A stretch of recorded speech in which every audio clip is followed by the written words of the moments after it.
काली कमली वाला मेरा यार है, काली कमली वाला मेरा यार है, मेरे मन का मोहन तू दिलदार है, काली कमली वाला मेरा यार है, मेरे मन का मोहन तू दिलदार है, वो मेरा यार है बड़ी दिलदार, वो मेरा यार है मेरा दिलदार है, काली कमली वाला मेरा यार है, मेरे मन का मोहन तू दिलदार है।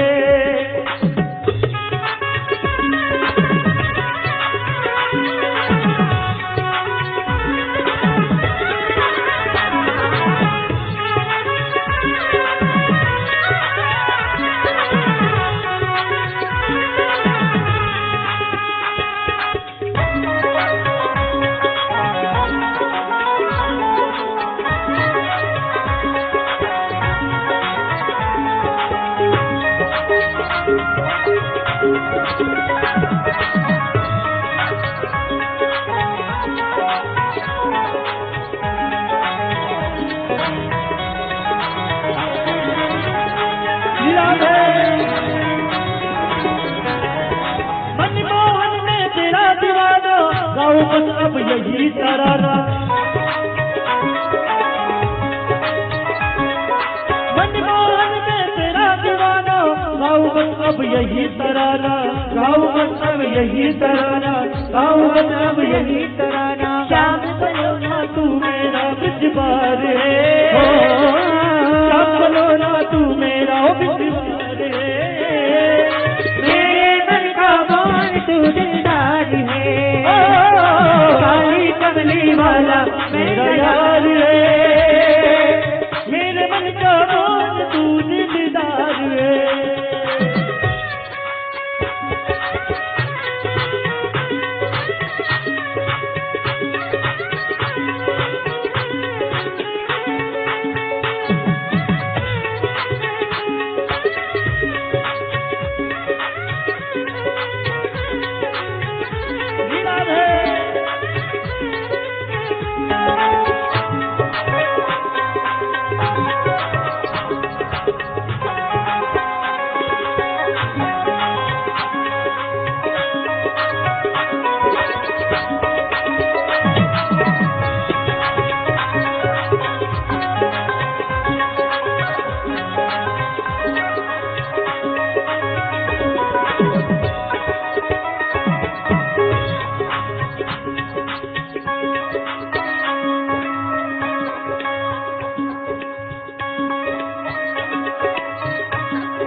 जीवन है तेरे हवाले,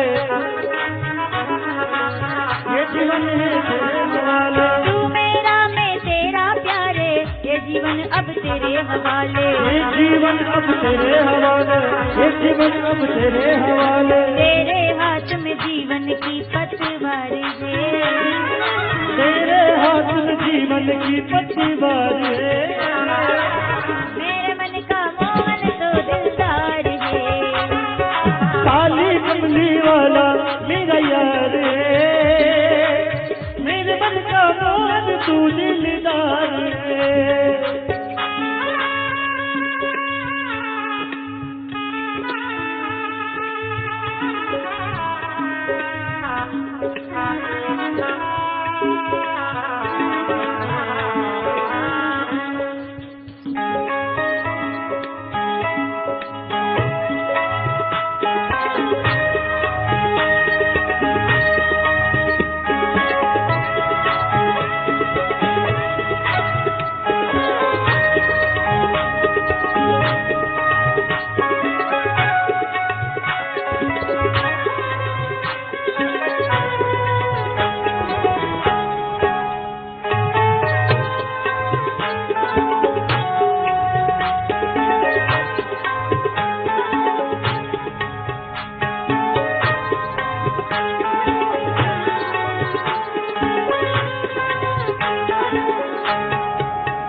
जीवन तेरे नाम किया, ये जीवन तेरे नाम किया, ये जीवन तेरे नाम किया। तुमको ये पंक्ति मेरे साथ सब गाएंगे एक साथ, और आपकी आवाज आए क्या? तुझको अपना मान लिया, ये जीवन तेरे नाम किया, ये जीवन तेरे नाम किया, ये जीवन तेरे नाम किया। तुझको अपना मान लिया, ये जीवन तेरे नाम किया, ये जीवन तेरे नाम किया, ये जीवन तेरे नाम किया। श्याम सलोना तू मेरा परिवार है, श्याम सलोना तू मेरा परिवार है, मेरे मन का मोहन तो विस्तार है। हो काली कमली वाला मेरा यार है, मेरे मन का मोहन तू दिलदार है।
दर्शन का प्यासा, दर्द दिल दर्शन का प्यासा, दर्द दिल दर्शन का प्यासा। पागल मन की एक ही आशा, दर्द दिल दर्शन का प्यासा, दर्द दिल दर्शन का प्यासा, दर्द दिल दर्शन का प्यासा। तेरे हाथ में जीवन की पतवार है, भक्तों को तो बस तुमसे ही प्यार है, मेरे मन का मोहन प्यार है। काली कमली वाला मेरा यार है, मेरे मन का मोहन तू दिलदार है। वो मेरा यार है, वही दिलदार है। वो मेरा यार है, मेरा दिलदार है। काली कमली वाला मेरा यार है, मेरे मन का मोहन तू दिलदार है।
कृष्ण कन्हैया लाल की।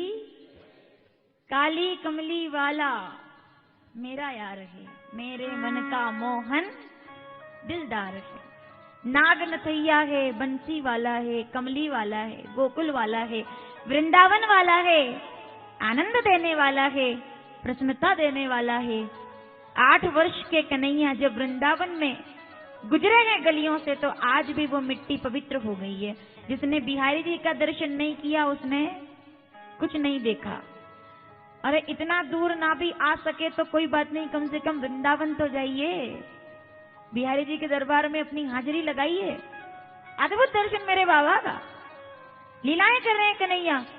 और जब अगासुर का वध कर दिया, अजगर बनकर आया था, बकासुर का वध कर दिया, बगुला बनकर आया था। ब्रह्मा जी को मोह हुआ कि भगवान ग्वाल वालों के साथ भोजन कैसे कर रहे हैं। उनके मोह को दूर करके भगवान जब लीलाएं करते हुए और अनेकों प्रकार का दर्शन दे रहे हैं, तब कंस को समाचार मिल गया कि वो बालक तो दिन प्रतिदिन ऊर्जा बढ़ती जा रही है। तो अक्रूर जी को भेजा गया कि जाओ कन्हैया को मथुरा लेकर आओ। कंस ने कहा कि अब ये बालक जो भी जितना भी इसको करना था, मेरे सारे राक्षस इसने वध कर दिए। अगासुर नहीं रहा, बकासुर, पूतना, तृणावत, छटकासुर, अगासुर और धेनुकासुर, प्रलंबासुर, अनलासुर जैसे बड़े बड़े असुर आए थे, सबका वध कर दिया। अब कन्हैया को मथुरा में बुलवाओ, हम मिलकर के उसका वध कर दें। अब किसी को ना भेजा जाए, अब कन्हैया को ही यहां बुलवाया जाए। तो अक्रूर जी को भेजा गया नंदराय जी और यशोदा जी के पास। सावधान, अब थोड़ा ठीक से और सावधानी से सुनिएगा, क्योंकि ये प्रसंग भी बड़ा अद्भुत है। अक्रूर जी जब लेने के लिए आए गोविंद को, तो नंदराय जी और यशोदा जी को बताया कि हमारे राजा ने बहुत बड़ा आयोजन किया है यज्ञ का, और मैं कन्हैया को लेने के लिए आया हूं। हमारा राजा कन्हैया का, गोविंद का सम्मान करेंगे और कंस उनको इनाम देंगे कि वो बालक ने गोवर्धन धारण किया और ऐसे कालिया को भगाया, तो वो तो बड़े वीर है, तो उनको बुलाया जाए, इसलिए मैं आया हूं। कंस ने कहा, अरे अक्रूर जी, झूठ भी बोलना था तो वो भी ठीक नहीं बोल पाए। नंद बाबा कह रहे हैं, जो कंस मेरे बालक का दुश्मन बनकर के बैठा हुआ था, 6 दिन के मेरे कन्हैया को जिसने वध करने के लिए पूतना को भेज दिया, क्या वो मेरे कन्हैया का सम्मान करेगा? इतना तो मैं भी जानता हूं कि वो सम्मान करने के लिए नहीं, मेरे बेटे से बदला लेने के लिए बुला रहा है। और मैं अपने बालक को मथुरा अकेले तो कभी नहीं जाने दूंगा, मेरा कन्हैया कभी नहीं जाएगा। अक्रूर जी ने कहा, तो फिर सुनिए, जिस कन्हैया को आप अपना बेटा मान रहे हैं, वास्तविकता तो ये है, नंदराय जी सुनिए, यशोदा जी सुनिए, यथार्थ ये है कि वो आपका बेटा है ही नहीं। वो तो पुरातन सत्य है, जगत का शाश्वत है परमात्मा, जो बेटा बन करके आए हैं लीला करने के लिए। देवकी वसुदेव के घर जन्म लेकर आए, सुरक्षा की दृष्टि से आपके घर यहाँ रहे, लेकिन समय हो गया है अब कि वो वापिस जाए। इतना सुना तो यशोदा जी की आंखों में आंसू आ गए। अक्रूर, ये तुम क्या कहते हो? क्या कृष्ण मेरा बेटा नहीं है? बोले, बिल्कुल, वो लीला करने के लिए आते, और समय हो गया है कि वो वृंदावन से जाए और मथुरा के अंदर जाकर के अपनी लीला करे। आंखों में आंसू आ गए कि कैसे ये माँ कह दे कि मैं अपने बेटे को विदा कर दूं सदा के लिए। बुढ़ापे तक कोई बेटा नहीं था, अब जाकर के कन्हैया मिला है और उसे भी तुम छीनने के लिए आ गए, ले जाने के लिए आ गए कि कृष्ण मेरा बेटा नहीं है। अरे तुम ठीक कहते हो, कन्हैया मेरा बेटा नहीं है, क्योंकि बेटा होता तो शायद जाने भी देती, पर वो तो मेरा प्राण है, वो चला गया तो मेरे प्राण भी। ऐसा कौन सा दिन है जब कन्हैया की शिकायत ना आई हो घर पर, जब यशोदा जी ने कन्हैया को डांटा ना हो, जब यशोदा जी ने कन्हैया को ओखल से बांधा ना हो। लेकिन मैं ये भी जानती हूं कि कन्हैया अगर ना हो घर में, तो ये सुबह भी स्वीकार नहीं करेगी कि सूर्य भी उदय हो, क्योंकि गोकुल वृंदावन बिना कृष्ण के, कृष्ण है तो गोकुल वृंदावन है, अगर कृष्ण नहीं तो ले जाने आए हो। ये नहीं सोचा कि हमारा क्या होगा। तभी कन्हैया आ गए। कन्हैया आए तो बिठा लीजिए, या फिर थोड़ा सा बाहर लेकर के चले जाइए आप, अगर दिक्कत आ रही है तो बाहर थोड़ा सा घुमा लीजिए, क्योंकि प्रसंग में फिर उसमें दिक्कत आती है। बिल्कुल भी ना उठने दें अब आप। तो गोधूली वेला में गोविंद वापस आए। माँ रो रही है, बाबा रो रहे। क्या बात है माँ, क्या किसी ने आज फिर मेरी शिकायत कर दी? माँ कहती है आज तो बड़ी शिकायत आई है। क्या? कि तू मेरा बेटा नहीं है। हे रे कन्हैया, किसको कहेगा तू मैया? वो कहते हैं कि तू देवकी का बेटा है। क्या मैं तेरी मैया नहीं हूं? तू किसे माँ कहेगा? कन्हैया गोद में जाकर बैठ गए। कहते हैं माँ, इस दुनिया में सबसे भाग्यशाली वो नहीं है जो मंदिर के अंदर भगवान को ढूंढता है, सबसे सौभाग्यशाली तो वो है जो अपने माँ बाप के अंदर भगवान को ढूंढ लिया करता है। माता पिता से बड़ा तो कोई भगवान नहीं है। मैं तो सौभाग्यशाली हूँ कि मुझे ऐसे माँ बाप मिले जिन्होंने मुझे इतना प्रेम दिया है, इतनी सेवा, जिन्होंने इतना मुझे स्वर्ग का कोई देवता, किसी लोक गोलोक की धरा का कोई देवत्व भी धरती पर माँ बाप के द्वारा दिए हुए प्रेम की तुलना नहीं कर सकता कि इतना प्रेम माँ बाप हमसे करते हैं, माता पिता हमसे करते हैं। बहुत जरूरी है। मैं तो चाहती हूँ कि हर किसी को ऐसा पुत्र मिले। बड़ी ये विषय थोड़ा सा संवेदनशील है। इस विषय पर क्या चर्चा, कितना बोला जाए और क्या क्या बोला जाए। भगवान कहते हैं जिसने माँ बाप की सेवा नहीं की उसे दुनिया में किसी मंदिर में जाने का पुण्य नहीं मिल सकता, नहीं मिल सकता। किसी ने हमसे पूछा कि वर्षा जी, अगर किसी के माता पिता वृद्धाश्रम में हो और वो ब्रह्मलीन हो जाए या स्वर्गवास उनका हो जाए तो बेटे को कितने दिन का सूतक लगता है? सवाल थोड़ा कड़वा है और जवाब भी हो सकता है मैं कड़वा दे दूं मैं जवाब। मुझे बहुत पीड़ा होती है इस विषय पर बोलने में जब मैं बोलती हूँ, क्योंकि मैंने बूढ़ी रोती हुई आंखें देखी है जिन्होंने अपने बच्चे को बड़ी ही जिम्मेदारी के साथ पाला होगा। कितने आश्चर्य की बात है, जिस हिसाब से बच्चे रहते हैं अपने माँ बाप के घर में, ऐसा क्या बदल गया है कि माँ बाप नहीं रह पा रहे अपने बच्चों के घर में, जैसे बच्चे माँ बाप के घर में रहते राजा बन करके। कि पिता चाहे कम कमाता है लेकिन अपने बेटे को तो पेट भर के खिलाता है, खुद कम कपड़े पहन लेगा लेकिन अपने बच्चे को तो अच्छे कपड़े पहनाएगा। माँ बाप के घर में जैसे बेटे रहते हैं वैसे बेटे के घर में माँ बाप क्यों नहीं रह सकते? ये सबसे बड़ा सवाल है। हमसे लोगों ने पूछा कि किसी के माता पिता का स्वर्गवास हो जाए वृद्धाश्रम में, उस लड़के को कितने दिन का सूतक लगता है? सूतक मतलब कि वो पूजा पाठ से विहीन हो जाता है उतने दिन, तो कितने दिन का सूतक लगता है? साहब, मेरे गोविंद कहते हैं कि जिस बच्चे के माँ बाप का स्वर्गवास वृद्धाश्रम में हो जाए उसे जीवन भर का सूतक लग जाता है। वो कभी किसी मंदिर में पूजा करने का अधिकारी है ही नहीं। उसने अपने जीते जागते भगवान माँ बाप की सेवा नहीं की, उसे दुनिया में किसी पूजा का पुण्य नहीं मिला। हमने बूढ़ी तरसती आंखें देखी हैं जब त्योहार पर माँ बाप अकेले त्योहार मनाते रहते हैं और बच्चे अपने घर बैठ करके अपने परिवार में त्योहार मनाते हैं। ऐसा भी क्या स्वार्थ? माँ बाप जब बूढ़े हो जाए, जो माँ आधी रात में ठंड में जाग करके अपने बच्चे को भोजन करा सकती है, जो माँ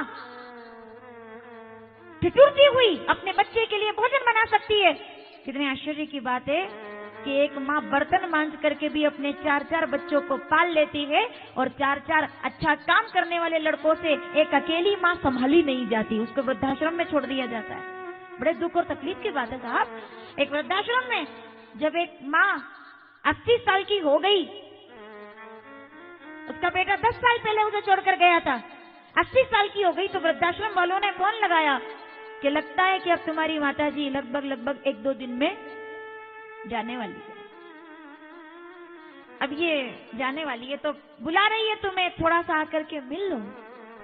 तो लड़का आया भाग करके वृद्धाश्रम से में माँ से मिलने। तो वो आखिरी समय आखिरी स्टेज पर थी माँ, तो बेटे ने पैर के पास बैठ करके पूछा, बोले माँ तुमको कोई दिक्कत तो नहीं? वृद्धाश्रम मैंने 50 लाख रुपए डोनेट किए थे तुम्हारे नाम, तुमको कोई दिक्कत तो नहीं हुई?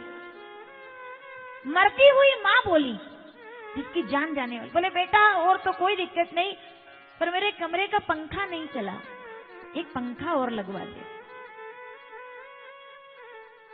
यहाँ वृद्धाश्रम के पंखे है ना, खराब है, पंखा लगवा दे। तो हैरानी हो गई सबको कि एक माँ जिसके प्राण जाने वाले हैं वो अपने लड़के से और कुछ नहीं बोल रही, ये कह रही है कि पंखा नहीं चल रहा मेरे कमरे का, पंखा लगवा दे। तो लड़के को भी थोड़ा आश्चर्य हुआ। बोले माँ अब तो तुम जाने वाली हो, पहले क्यों नहीं बताया? अब तुम जाने वाली हो, आज बता रही हो कि वृद्धाश्रम में पंखा लगवा दे। तो वो माँ क्या बोली? बोले मेरे लिए नहीं बोल रही हूँ, मैं तेरे लिए बोल रही हूँ। कल जब तेरा बच्चा तुझे यहाँ छोड़कर जाएगा, मैं जानती हूँ कि तुझे पंखे के बिना सोने की आदत नहीं है, इसलिए अभी से लगवा लेना। जैसे तू मुझे छोड़कर गया था, वैसे तेरा बेटा भी जब तुझे छोड़कर जाएगा ना, तब बेटा तू नहीं रह पाएगा।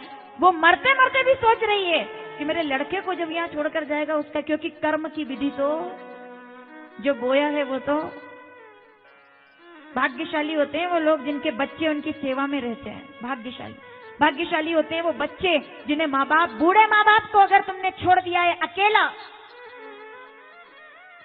याद रखना गलती से भी मंदिर में भगवान के सामने मत चले जाना, वरना वो विग्रह भी तुम्हें धुतकार देगा कि तुम माँ बाप को अकेला तड़पता छोड़कर आए हो, तुम्हें मंदिर में आने का भी अधिकार मैं नहीं देता हूँ। तुम सूतक लगे हुए इंसान हो जिसने माँ बाप को वृद्धाश्रम में छोड़ा है।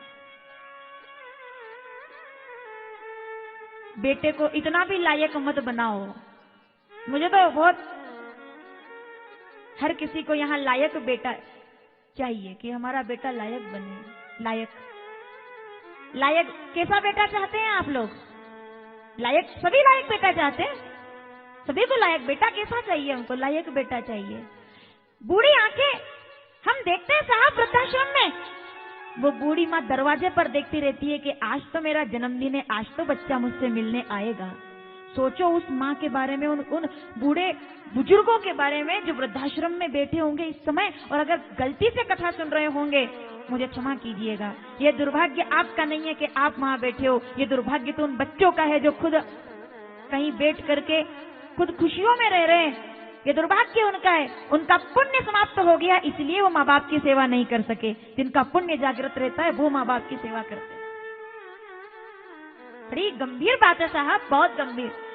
क्या बोली वो माँ? पंखा लगवा लेना। आज मैं यहाँ हूँ, कल तू भी बूढ़ा होगा, ये मत भूलना। मैंने तुझे पाला था, चल उंगली पकड़ के तेरी। क्या क्या सोचा था कि मेरा बेटा ये करेगा? तुझे सूरज कहूँ या, एक माँ जब पालती है बच्चे को कितनी उम्मीद के साथ पालती है, उसे क्या पता जिसे मैं घर में पाल रही हूँ वो मुझे वृद्धाश्रम में छोड़ाएगा।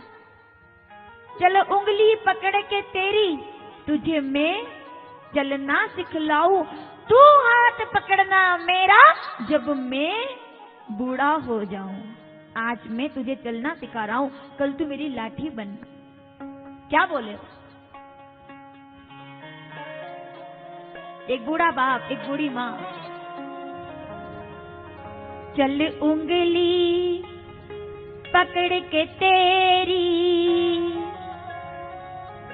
तुझे मैं चलना सिखलाऊं, तू हाथ पकड़ना मेरा जब मैं बूढ़ा हो जाऊं। इसलिए तेरी उंगली पकड़ी कि तू मेरा हाथ, तेरे रूप में मिल जाएगा मुझको जीवन दोबारा। मेरा नाम करेगा रोशन जग में मेरा, तुझे सूरज कहूँ या चंदा, तुझे दी कहूँ या तारा। मेरा नाम करेगा रोशन जग में मेरा, मेरे बाद भी इस दुनिया में जिंदा मेरा नाम रहेगा। जो भी तुझको देखेगा तुझे मेरा लाल कहेगा। तू मिला तो मैंने पाया जीने का नया सहारा। मेरा नाम करेगा जग में मेरा दुलारा, तुझे सूरज कहूँ। वृद्धाश्रम में बैठे माँ बाप भी बच्चों की सलामती की दुआ करते हैं। ये माँ बाप है। तुझे दीप कहूँ या तारा, मेरा नाम करेगा रोशन, जग में मेरा सूरज। माँ बाप की सेवा से बड़ा सुख कहीं है? हर किसी को लायक बेटा चाहिए। एक बूढ़े माँ बाप का तीन बेटे थे, 2 बच्चे अच्छा कामकाज करते थे, एक इंजीनियर था, एक डॉक्टर था, लेकिन एक लड़का जो था उसका सबसे छोटा, वो थोड़ा कोई काम नहीं करता था, नौकरी नहीं करता था, और उसका पिता हमेशा उसको डांटता रहता था कि ये मेरा बेटा, मेरे 2 बेटे तो बड़े लायक हैं, लेकिन ये बड़ा नालायक है, बड़ा नालायक है, ये इसे कुछ आता नहीं, नालायक बेटा है मेरा। 2 बेटे मेरे लायक, एक इंजीनियर, एक डॉक्टर, एक नालायक है। जब भी कोई बात होती पिता डांट के बोलता, कहाँ है, पत्नी से कहता, कहाँ है तुम्हारा नालायक बेटा, बुलाओ उसको। ये जितने लोग बैठे हैं कैसा बेटा चाहते हैं? लायक बेटा चाहते हैं ना, लायक बेटा ही चाहते हैं। मैं पूछूंगी आपसे, पूरी बात सुनना। एक इंजीनियर, एक कलेक्टर, आधी रात को पिता एक दिन तबीयत खराब हो जाती है, बीमार हो जाता है, सांस चढ़ जाती है, दिल धड़कना बंद हो जाता है, और पत्नी देखती है कि पति एकदम बीमार हो गए, बूढ़ा पिता, तो वो आवाज लगाता है, अरे कहाँ है वो नालायक बेटा, मेरी तबीयत खराब हो गई, बुलाओ। लड़का दौड़ करके आता है, छोटा बच्चा। इतनी देर लगा दी, बड़ा नालायक है, चल। बच्चे ने कहा बाद में डांट लेना, पहले अस्पताल तो चलो। अस्पताल लेकर आया, इलाज करवाया, 2 दिन भर्ती रखा। बड़ा नालायक है तुम्हारा बेटा, देखो अभी तक दवाई नहीं दी मुझे, 2 दिन हो गए। तो बेटा फिर दवाई लेकर के आया, दवाई खिलाई, पिताजी स्वस्थ हो गए, घर आ गए। फिर डांटा, बड़ा नालायक है तुम्हारा बेटा, कुछ काम नहीं करता है, पता नहीं मैंने ऐसा कौन सा काम कर दिया जो ऐसा नालायक बेटा मेरे घर आया, दिन भर घर में बैठा रहता है, घूमता रहता है आसपास मेरे, बड़ा नालायक बेटा है, काम काज नहीं करता, पैसे नहीं कमाता। जाओ दवाई लेके आओ, दूध बना कर लाओ मेरे लिए, भोजन की व्यवस्था करवाओ। माँ सुनती रही थी। जब वो बेटा चला गया ना, आज पत्नी के सब्र का बांध टूट गया। उसने अपने पति से पूछा, मैं समझ नहीं पाती कि आप क्या चाहते हो, मेरा सबसे छोटा बच्चा 24 घंटे तुम्हारे साथ रहता है, तुम्हारी सेवा करता है, तुम्हारी देखरेख करता है, तुम्हारे कपड़े तक धोए हैं उसने, और जब देखो तब उसे नालायक कहते रहते हो। अरे तुम्हारे 2 बेटे और भी है जो लायक है, 2 दिन हो गए आपकी तबीयत खराब हुए, अब तक कमरे से निकले भी नहीं है, ऑफिस छोड़कर पूछा भी नहीं है, और जो लड़का तुम्हारी इतनी सेवा करता है आप उसको दिन भर नालायक नालायक कहते रहते हो। वो बच्चा, तीसरा बच्चा खिड़की पर खड़े होकर ये सुन रहा था, माँ डांट रही थी पति को, बोले उसको नालायक नालायक बोलते रहते हो, अच्छा लगता है आपको ऐसा बोलना, कितनी सेवा करता है, दिन भर आगे पीछे घूमता है, आधी रात को अस्पताल लेकर गया, दवाई लेकर आया, सब काम करता है। इतना सुना तो पिता की आंखों में आंसू आ गए। बोले मैं भी तो यही चाहता हूँ कि वो जिंदगी भर नालायक ही बना रहे, लायक बन जाएगा ना तो मैं बीमार तो क्या मर जाऊंगा तो भी अपने कमरे से बाहर निकलकर नहीं आएगा। लायक बेटा तो इंजीनियर बनकर के ऑफिस में बैठ जाएगा, कलेक्टर डॉक्टर बन जाएगा, लेकिन अगर वो नालायक है और माँ बाप की सेवा कर रहा है तो भैया मैं तो भगवान से प्रार्थना करूंगी। बताइए कैसा बेटा चाहते हो?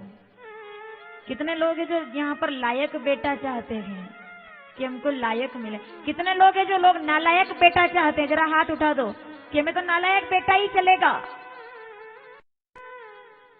नालायक ही चलेगा। क्यों? लायक हो जाएगा ना। क्या आप पूछोगे क्या अंतर है लायक बेटे और नालायक बेटे में? लायक हो जाएगा, नालायक बेटा होगा तो खुद सेवा करने आएगा, लायक हो जाएगा तो चेक भेज देगा वृद्धाश्रम में डायरेक्ट कि पैसे भेज रहा हूं क्योंकि मैं लायक हूं। माँ बाप की सेवा से बड़ा कोई धर्म है क्या? अपनी बेटियों को भी ये बात सिखाओ आप, एक पक्ष नहीं, आपको दोनों पक्ष देखने पड़ेंगे। क्यों टूटते हैं घर? क्यों नहीं होती माँ बाप की सेवा? मुझे किसी एक व्यक्ति ने ये बात समझाई, मुझे बहुत कहने में ये बात पता नहीं मुझे कहनी चाहिए नहीं, नाम मैं नहीं बताऊंगी आपको।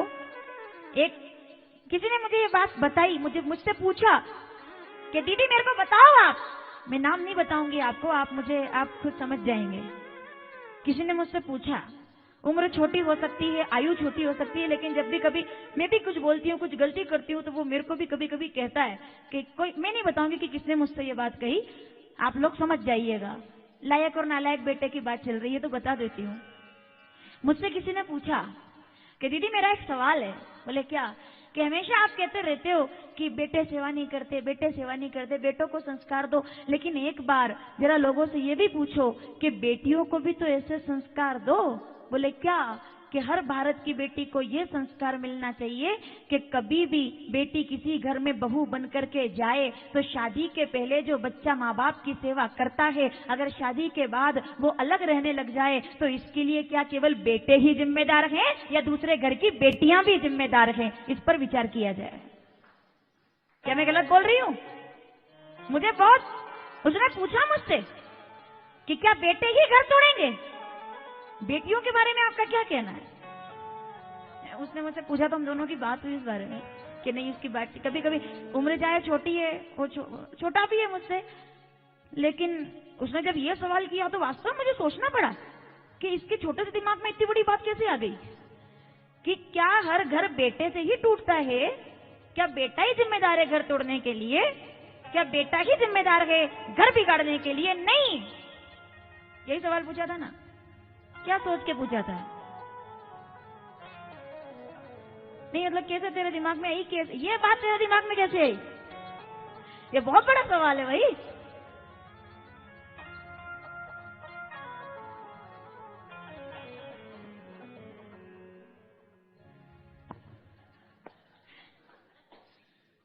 ये अपन ने सुना है, केवल टीवी पे नहीं सुना है, हो किसी ने भी नहीं। मतलब उसने मुझसे पूछा एक बेटा तो कितनी कोशिश कर ले माँ बाप की सेवा की, तो मैंने फिर उससे पूछा कि बेटा कोशिश कर ले और अगर किसी कारण से शादी हो जाए और अगर ना पत्नी सेवा करने दे और एक तरफ पत्नी हो और एक तरफ माँ बाप हो तो क्या चुनना चाहिए? तब उसने कहा कि एक माँ बाप की सेवा के लिए 1000 बार किसी का त्याग करना पड़ जाए तो दुनिया के लिए, माँ बाप के लिए दुनिया छोड़ी जा सकती है, लेकिन माँ बाप के लिए दुनिया छोड़ी जा सकती है, किसी के लिए भी माँ बाप को नहीं छोड़ा जा सकता है। ये शिवम नागर का जवाब था। ये जवाब था कि माँ बाप के लिए दुनिया छोड़ दी जाएगी लेकिन दुनिया के लिए माँ बाप नहीं छोड़े जाएंगे। जो माँ बाप के खिलाफ बोले,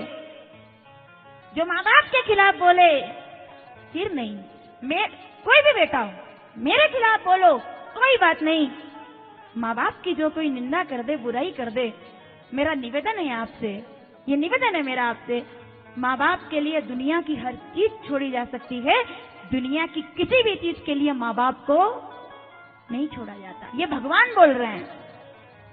सौभाग्यशाली होते हैं वो लोग जिन्हें नालायक बेटे मिलते हैं।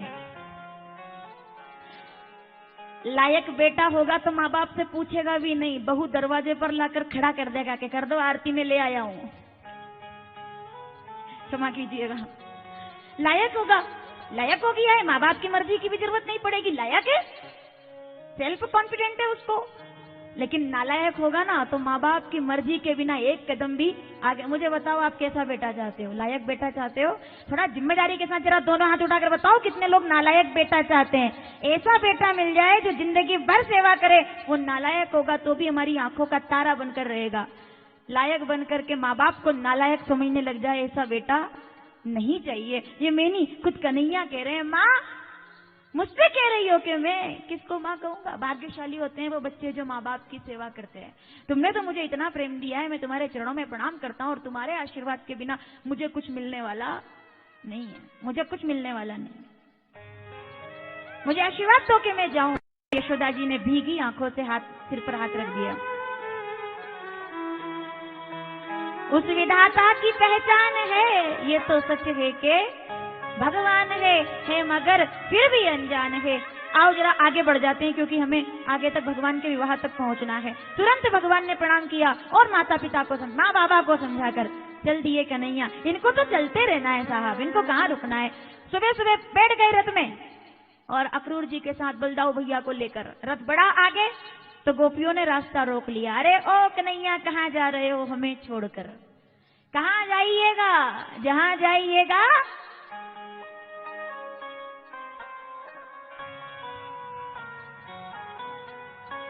कहाँ जाइएगा? जहाँ जाइएगा हमें पाइएगा। कहाँ जा रहे हो कन्हैया? गोपियों का प्रेम बड़ा अद्भुत है साहब। वो आ गया था, नाम मैं नहीं बताऊंगी, आप बताओगे। पत्रिका लेकर के, ज्ञान की चिट्ठी लेकर के कन्हैया ने कहा था जरा समझा करके आओ, रो रही है गोपियां। गोपी प्रसंग बड़ा अद्भुत, आप बोलो तो मैं सुना दूं। उत्कंठा का नाम है साहब गोपी, तुम्हें पाने का नहीं। लोग कहते हैं कि भगवान मिल जाए, गोपियां कहती है मिलना ही नहीं चाहिए। लोग कहते हैं कि भगवान मिल जाए, उद्धव ने कहा तुम्हें भगवान मिल जाएगा, गोपियां कहती है यही तो चाहते हैं कि ना मिले। बोले क्यों? क्योंकि प्राप्ति से ज्यादा सुख तड़पने में मिलता है। उत्कंठा खत्म नहीं होनी चाहिए कभी भी। लोग मुझसे कहते हैं वर्षा जी ऐसा कुछ करो हमको भगवान मिल जाए। मैं तो कहती हूँ मेरे चक्कर में रहना ही मत, क्योंकि मैं तो इस पक्ष में ही नहीं हूं कि भगवान मिल जाए, बिल्कुल नहीं। पूछो क्यों? क्योंकि जिस दिन वो मिल जाएगा उस दिन रास्ता ही पूरा हो जाएगा, मंजिल ही खत्म हो जाएगी, तड़प ही खत्म हो जाएगी। तुम तक पहुंचूं और पहुंचते पहुंचते तुमको सोचता ही रहो, उसी को गोपी कहा गया है। उत्कंठा कभी खत्म नहीं होनी चाहिए। मुझे भगवान नहीं चाहिए, मुझे भगवान की तड़प चाहिए। प्राप्ति से ज्यादा आनंद है तड़पने में, प्रतीक्षा में। गोपी कहती है उधो तुम भये बोरे, पाती लेके आए दौड़े। क्या लिखा है पत्रिका में?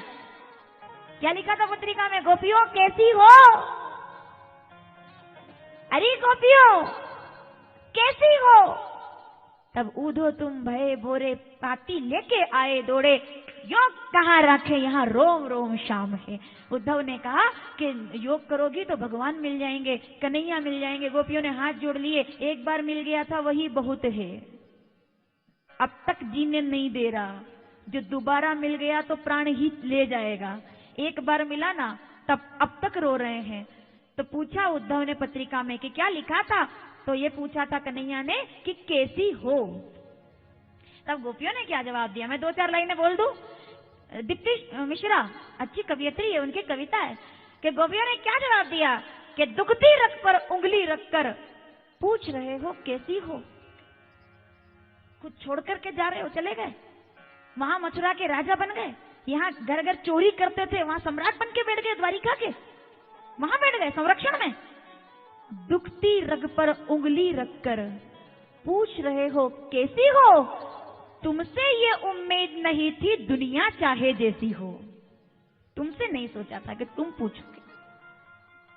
एक तरफ मैं बिल्कुल तन्हा, एक तरफ दुनिया सारी। क्या प्यारी कविता है साहब, अद्भुत। क्या लिख दिया। गोपी कह रही है एक तरफ मैं बिल्कुल तन्हा, एक तरफ दुनिया सारी। अब तो जंग छिड़ेगी जमकर, ऐसी हो या वैसी हो। दुखती रग पर उंगली रखकर पूछ रहे हो कैसी हो। तुमसे ये उम्मीद नहीं थी दुनिया चाहे जैसी हो। जलते रहना चलते रहना तो उसकी मजबूरी है। बताओ किसकी?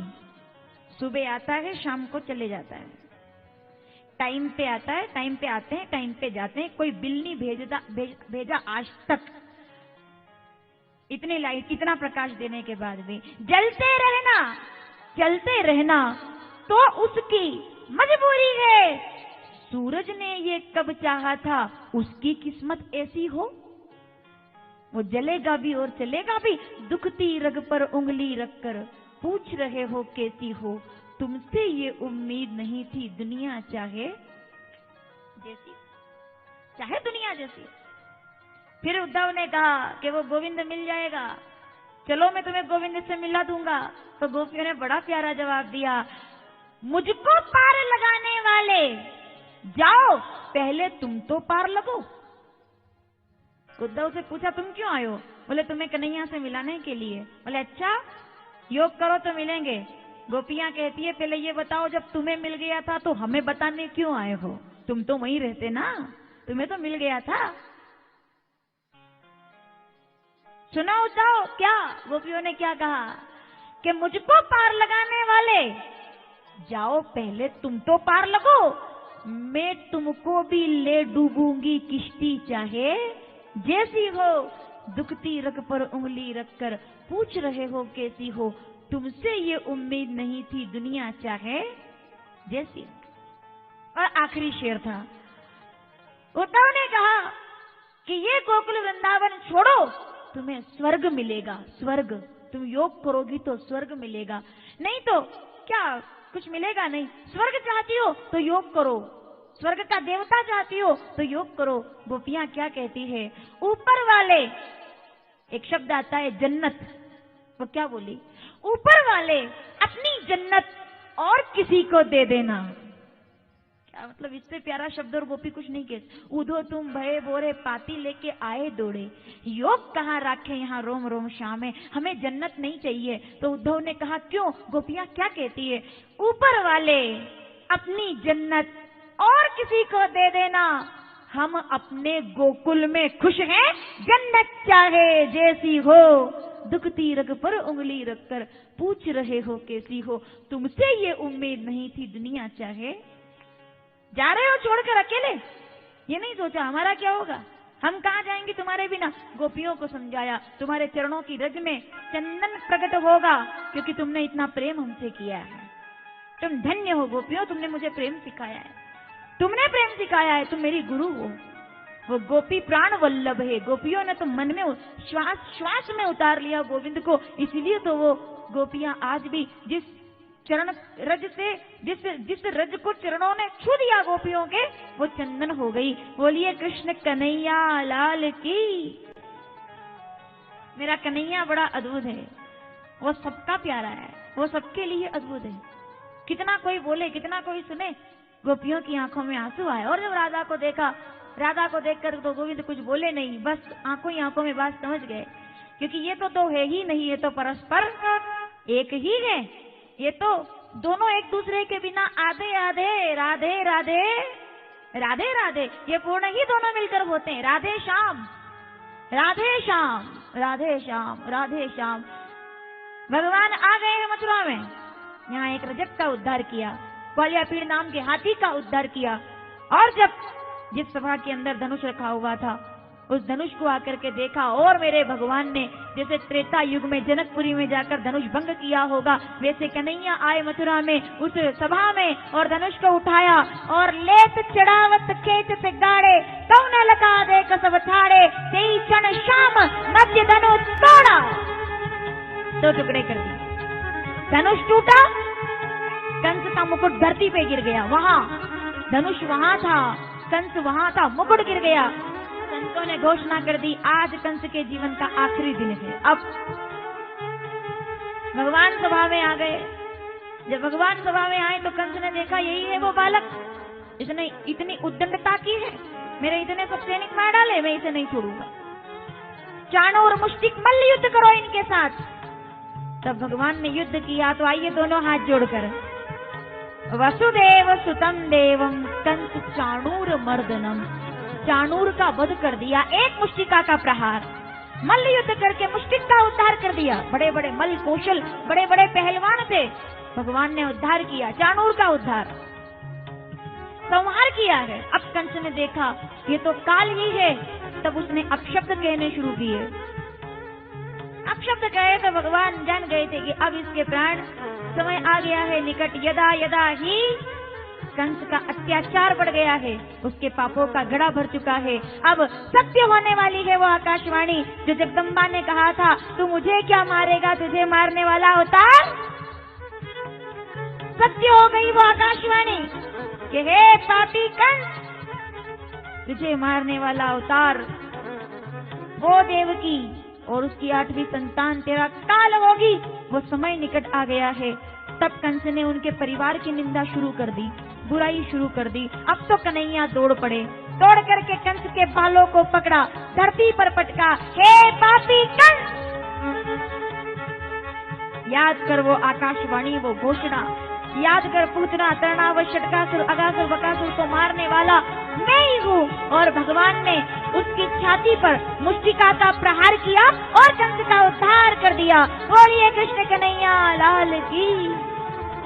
हाथ जोड़कर प्रार्थना करेंगे, कृष्णाय वासुदेवाय हरये परमात्मने प्रणत क्लेश नाशाय गोविंदाय, गोविंद भगवान की।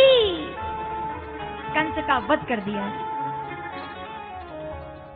कंस मारा गया तो धरती पर फूल बरस गए, सब प्रसन्न हो गए, आनंद में हो गए, सबने जय जयकार किया। और तब सबने कहा भगवान को बना दो मथुरा का राजा। भगवान कहते हैं नहीं,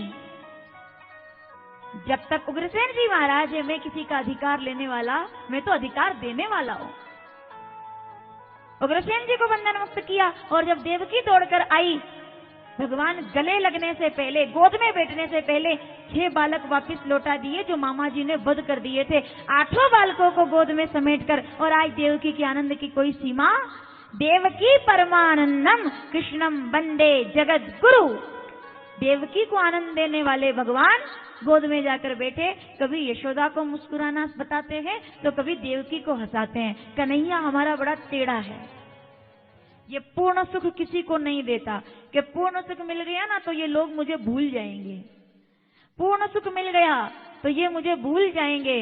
जब यशोदा की गोद में बैठूं तो देवकी मुझे याद करती रहे, और जब देवकी की गोद में बैठूं तो यशोदा याद करती रहे। ये दोनों का, ये भगवान किसी को नहीं क्यों पूरे मिले, इसलिए नहीं मिले कि जिसको मिल जाऊंगा वो मुझे भूल ही जाएगा, सुख मिलने के बाद भूल जाएगा। मैं ही मिल गया तो मुझे भूल जाएगा।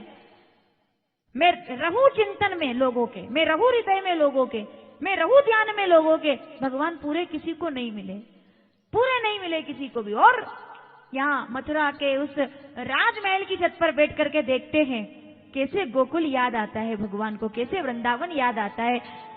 वो समय कि जब मैं बंसी बजाया करता था, गोपियां दौड़ करके आती थी, यमुना के तट पर खेल खेला करता था ग्वाल बाल मेरे साथ। कन्हैया को आज अपना गोकुल याद आ गया, अपना वृंदावन याद आ गया।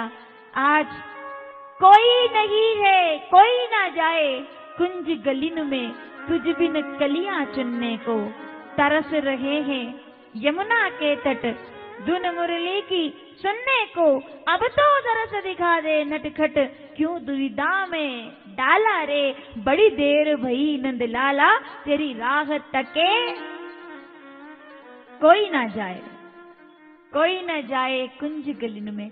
गलियां सूनी हो गई, फूल खिलते नहीं, रोती रहती है ब्रज की मिट्टी कि कभी ये यमुना हंसती थी जब कन्हैया इसमें डूब जाया करते थे, कूद जाया करते थे। कदम्ब मुस्कुराता था, प्रकृति मुस्कुराती थी। कभी गोविंद याद जब आता, क्या बात। अपने गोपाल जी को गैया पुकारे, वृक्ष लताएं उपवन सूने हैं सारे। सांवला सलोना मेरा, कैसे जब जाग जाया करते थे बंसी बजा के मेरी निंदिया चुराई। कहाँ गिरधारी मेरे कहाँ बनवारी, आंख मिचोली काहे खेले तू काना। पल के बिछाए बैठी तेरी मैं राधा, अपने गोपाल जी को गैया पुकारे। गोकुल याद आता है गोविंद को। ये प्रेम ऐसा है साहब जिसने भगवान को भी मजबूर कर दिया धरती पर आने के लिए। भगवान की आंखों में आंसू आते हैं तो उद्धव ने देखा क्या बड़ी बात है, मैं ज्ञान दे दूंगा। कन्हैया जी ने कहा इसे भी वही कीड़ा लगा है जो नारद को कभी लगा था, विष्णु मोहिनी को भेजना पड़ा। आज उद्धव को ज्ञान का कीड़ा लगा है। भगवान ने कहा मैं तो कुछ नहीं कर सकता, वही इलाज करेंगे जिनने मुझे सिखाया है प्रेम। भेज दिया गोपियों के पास। गोपियों के पास आए उद्धव तो संभल करके आए थे, लेकिन जब ज्ञान लेकर के आए, ज्ञान से परिपूर्ण आए और गोपियों से कहा कि ध्यान करो, योग करो तो कन्हैया मिलेगा। गोपियां कहती है कि ध्यान करने से कन्हैया मिलेगा। बोले हाँ, तो गोपियां कहती है फिर तो करना ही नहीं, क्योंकि हम पाना ही तो नहीं चाहते, हम तो उसे पाने के लिए तड़पना चाहते हैं कि वो मिल जाए, वो मिल जाए, वो मिल जाए। मिलने के बाद तो कुछ भी वो तड़प लगी रहे एक नजर देखने की कि गोविंद कभी तो आएगा। अगर मिल गया ना वो इंतजार, सावधान, दुनिया में सब कुछ खत्म हो जाए, इंतजार कभी खत्म नहीं होना चाहिए भगवान का, परमात्मा का, प्रार्थना का। ये हम लोग जो इतना चढ़कर आते हैं, क्यों आते हैं? बद्रीनारायण भगवान को देखने के लिए इंतजार रहता है, इंतजार।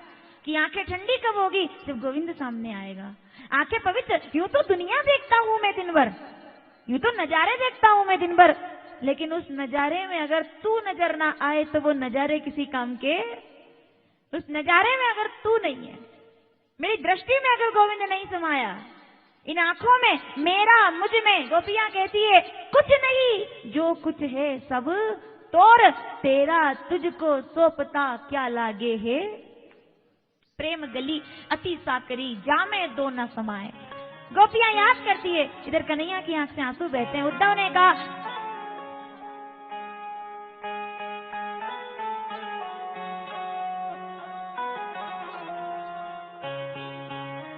कैसे कन्हैया पर विश्वास कर लिया।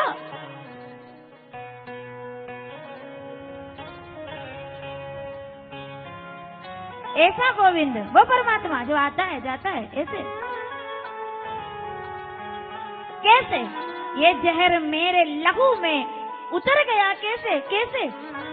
हाँ, गोपियां रोती है, यहाँ कन्हैया की आंख से आंसू गिरते हैं। उद्धव ने कहा ज्ञानी बनोगी तो लाभ मिलेगा। गोपियां कहती है ज्ञानी बनेंगे तो नारायण मिलेंगे, भक्त बनेंगे तो गोविंद के मिलने की तड़प रहेगी, उत्कंठा, भक्ति की उत्कंठा कभी खत्म नहीं होनी चाहिए। वो कन्हैया भी हम में आकर के खुद को ढूंढे, तब आनंद आए कि अपनी तस्वीर को आंखों से लगाता क्या है। ए कन्हैया, मथुरा में बैठकर मुस्कुरा रहे हो, सुनो।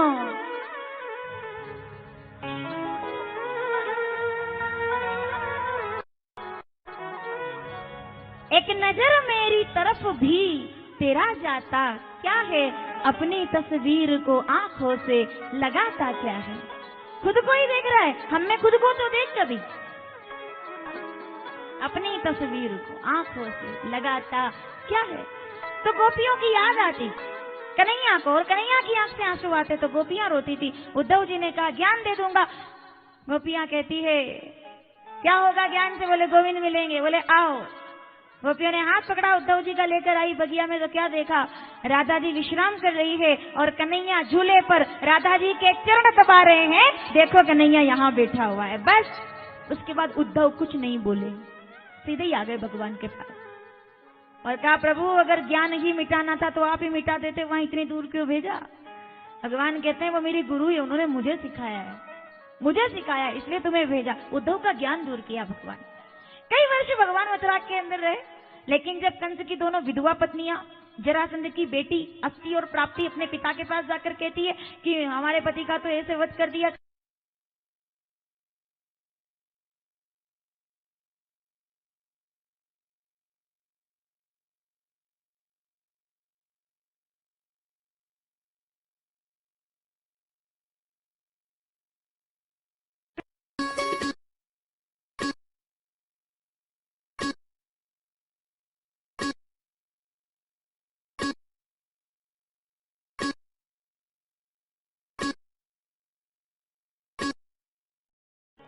युद्ध नहीं होता। 88 बार में भगवान को भागना था, रणछोड़ बन गए। बोलिए रणनाथ भगवान की।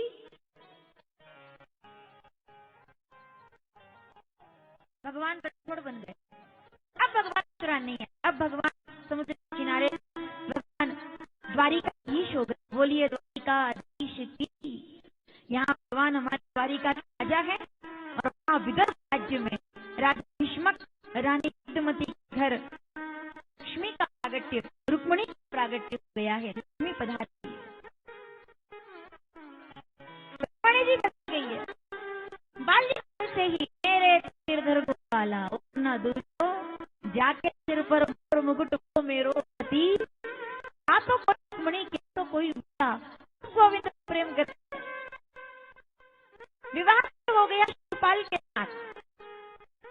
देखा शिशुपाल बारात कर आ गया तो रुक्मिणी ने अपने भाई से कहा भाई मैं विवाह नहीं करना चाहती, मैं तो उनसे कहूंगी से वरी जो में और जाए, मैं तो गिरधर गोपाल में चुड़ अमर हो जाए, गोविंद से विवाह करना चाहती।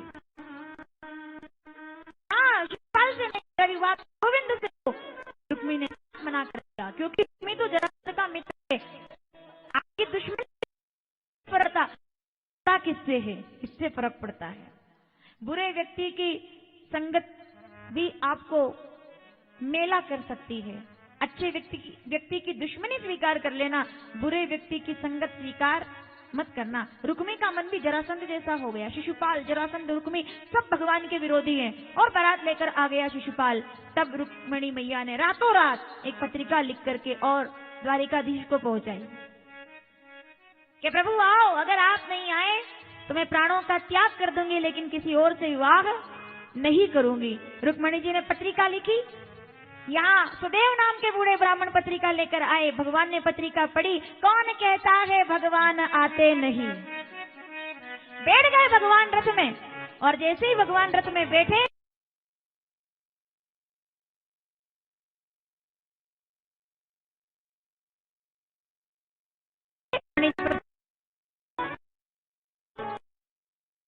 परीक्षा करके लिख दिया पत्रिका, कब आना कैसे आना है। हे गोविंद आओ, अगर आप नहीं आए तो प्राणों का त्याग कर दो। प्रार्थना करने लगे, तुम्हारे साथ हमारा कोई नहीं है, तुम आओ, हम पर कृपा करो।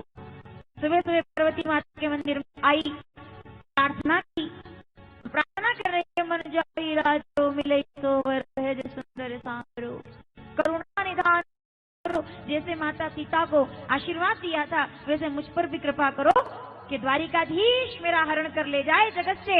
ये बुद्धि, सात्विक बुद्धि हर ले भगवान, ताकि इस बुद्धि में कन्हैया के सिवा और कोई समाये। सखियों ने कहा, किसे बुला रही हो? रुक्मिणी जी कहती है, अब तो गीत गाओ मंगल, गोविंद आने वाले हैं। अब मेरे कन्हैया आने वाले हैं, मेरा सांवरा आने वाला है। आओ जरा हम भी प्रतीक्षा में मंगल गीत के साथ प्रतीक्षा करें भगवान की। गोविंद आने वाले हैं, मेरा गोपाल, जिसके बिना सब दुनिया अधूरी, वो कन्हैया आने वाला है। कौन कहता है भगवान आते नहीं, रुक्मिणी की तरह हम। कौन कहता है भगवान गाते नहीं, मीरा की तरह हम।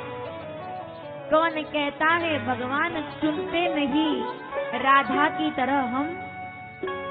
कौन कहते हैं भगवान सोता नहीं, यशोदा की तरह हम। सुनाते मेरा गोविंद आने, मेरा द्वारिकाधीश आने वाले हैं। आओ सखी मंगल गाओ, आज प्रकृति प्रसन्न है। रुक्मिणी जी प्रतीक्षा में है, और भगवान परीक्षा से नहीं प्रतीक्षा से ही मिलते हैं। जो प्रतीक्षा करे परमात्मा, रुक्मिणी जी प्रतीक्षा में। आइए हम भी प्रतीक्षा करें और बुलाएं गोविंद को कि आओ, और जैसे रुक्मिणी जी का हरण किया, वैसे हमारी सात्विक बुद्धि का हरण। बुद्धि भगवान में रहनी चाहिए, हमारी, आपकी, सबकी। स्मृति प्रशांत बुद्धिर नाशो बुद्धि नाशात प्रणश्यति। ये सद्बुद्धि अगर भगवान के चरणों में रही, ये सात्विक बुद्धि अगर भगवान के चरणों में रही, तो किसी और चीज की जरूरत नहीं है। मेरी बुद्धि का हरण कर लो, ताकि मुझे तुम्हारे सिवा और कुछ। रुक्मिणी जी पुकार रही है, आइए हम भी द्वारिकाधीश का दर्शन करने के लिए चलेंगे, और जब भगवान पधारेंगे हम देखेंगे, लीला का दर्शन करेंगे कि कैसे मेरा कन्हैया कभी जब पधारे होंगे।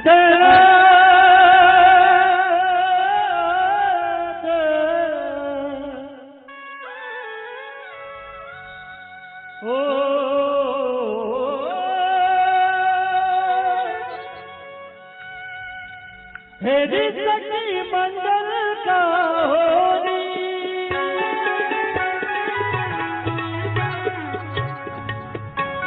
मेरी सखी मंगल का होरी, धरतिया मेरी सदा होरी, उतर के आज मेरे पीठी सवारी।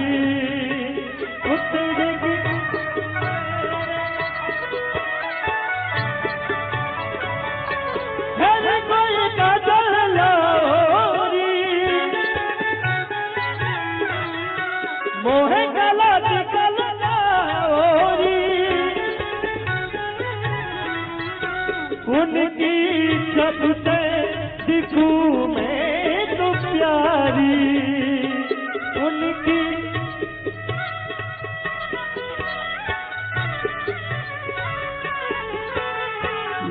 लक्ष्मी दीवारो नजर उतारो, लक्ष्मी दीवारो नजर उतारो।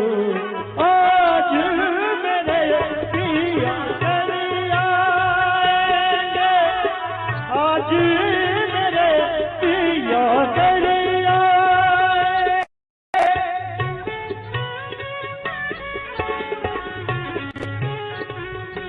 जय हो।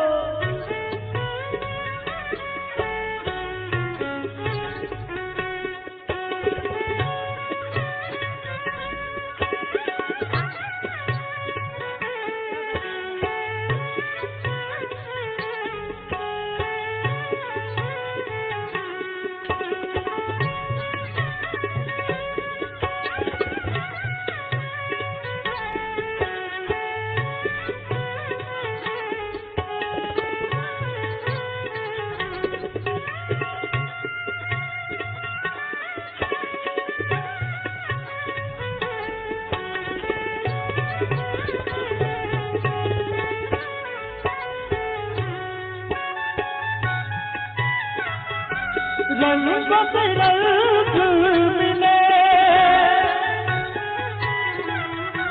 नए नए झलक खिले,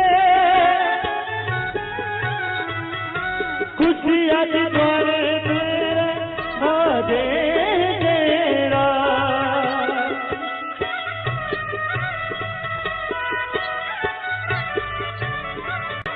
तिहु तिहु पतिहार के कुहू कुहू कोयलिया जपे,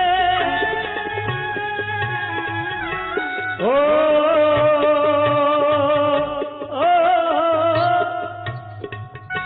तिहु तिहु पतिहार के कुहू कुहू कोयलिया जपे। आंगन आंगन है परियों का डेरा,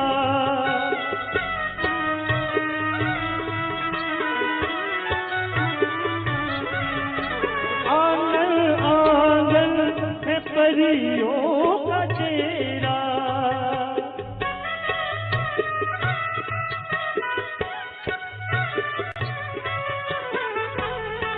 अनहद नात बजावो जी सब मिल, अनहद नात बजावो जी सब मिल, अनहद नात बजावो जी सब मिल।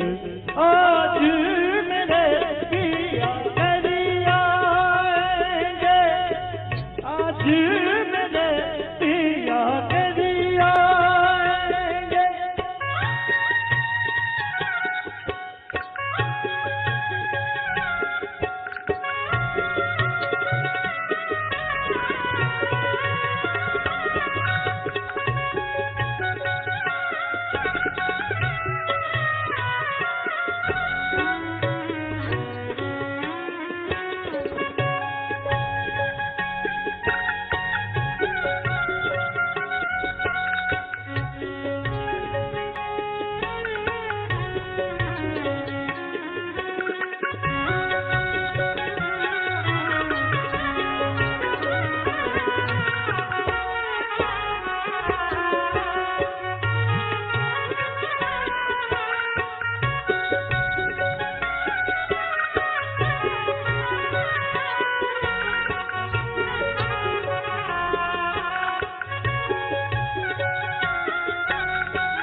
करती मंगलकारी धरती अंदर सजारी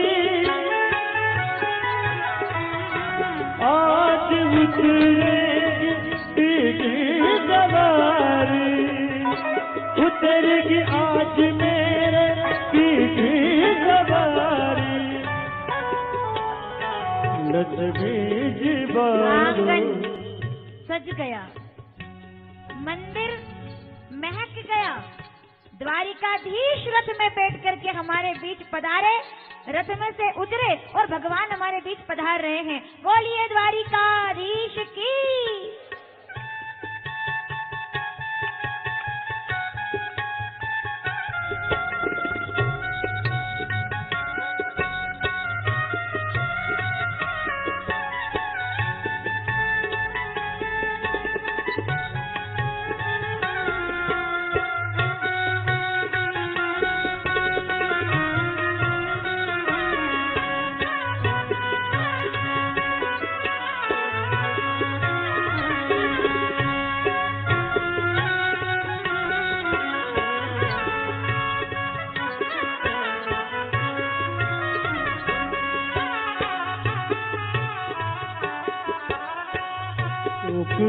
पुराओ माटी रंगाओ चौक पुराओ माटी रंगाओ आज मेरे पिया करिया आज मेरे पिया करिया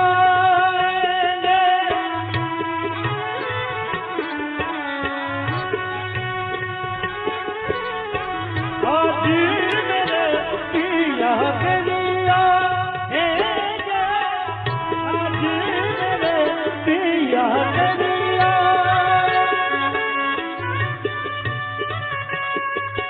मंगलम भगवान विष्णु मंगलम गरुड़ध्वज मंगलम पुंडरीकाक्ष मंगलाय स्तनो हरि। और देखिए रुक्मणी जी और भगवान हमारे बीच में है। रुक्मणी जी ने भगवान का ध्यान किया और उनके गले में वरमाला डाल करके उनका वर्ण किया है। रुक्मणी जी वरमाला डालेगी, डाल दीजिए आप वरमाला, सीधे सीधे वरमाला डाल दे, डलवा दीजिए। बोलिए कृष्ण कन्हैया लाल की। और देखिए अभी भगवान को तेर है, पहले सुनना इधर, अभी रुको। रुक्मणी जी ने पुकारा, भगवान चले आए। शाश्वत बुद्धि, सार्थक बुद्धि, जीवात्मा का ब्रह्म से मिलन, जीवात्मा का परमात्मा से मिलन, ये विवाह अलौकिक है साहब, ये सांसारिक विवाह नहीं है, ये गृहस्थ जीवन प्रारंभ नहीं है केवल, ये आध्यात्मिकता का प्रारंभ है।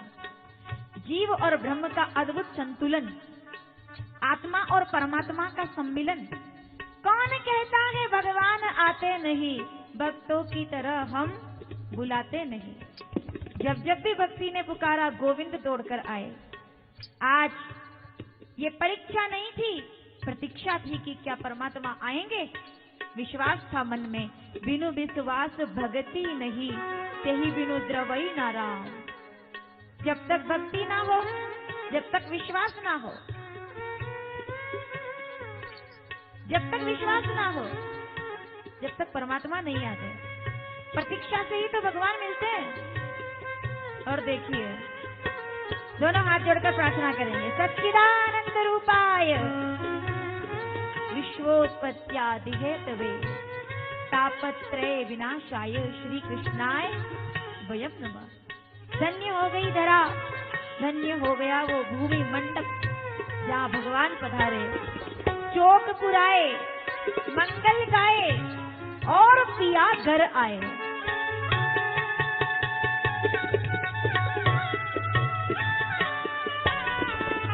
भक्ति का निरूपण, आत्मा की परमात्मा से प्राप्ति।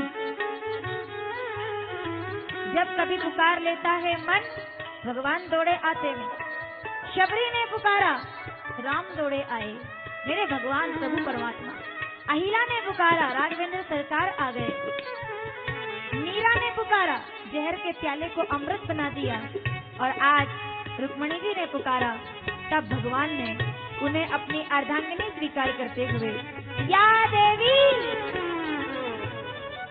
लक्ष्मी रूपेण नमस्तस्ये नमस्तस्ये नमस्तस्ये।